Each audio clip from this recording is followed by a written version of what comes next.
बात करते हैं अविश्वास प्रस्ताव की। तो अविश्वास प्रस्ताव आपको क्लियरली पता है विपक्ष के द्वारा लाया जाता है और संसद के मामले में अविश्वास प्रस्ताव लोकसभा में ही लाया जा सकता है, राज्यसभा में नहीं लाया जा सकता है, क्योंकि जनता का सदन लोकसभा है और दूसरी बात राज्यसभा का विघटन नहीं किया जा सकता है। तो इसलिए इसको लोकसभा में ही प्रस्तुत किया जाता है। इसको प्रस्तुत करने के लिए किसी विशेष कारण की आवश्यकता नहीं होती है, कोई विशेष नोटिस नहीं दिया जाता है कारण का कि हम इस कारण से अविश्वास प्रस्ताव प्रस्तुत कर रहे हैं।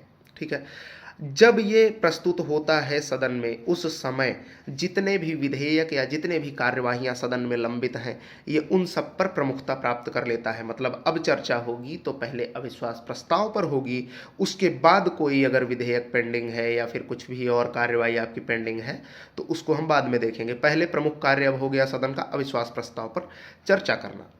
एक बात ध्यान रखिएगा कि अविश्वास प्रस्ताव किसी एक मंत्री के खिलाफ नहीं आ सकता, आएगा तो पूरी मंत्रिपरिषद के खिलाफ आएगा अविश्वास प्रस्ताव।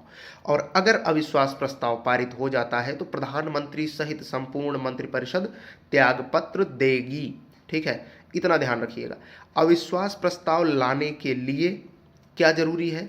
लोकसभा के कम से कम 50 सदस्यों का समर्थन प्राप्त होना चाहिए, तब अविश्वास प्रस्ताव लाया जा सकता है। इतनी बातों को ध्यान रखेंगे तो आपके लगभग प्रश्न अविश्वास प्रस्ताव से बनने वाले सही हो जाएंगे।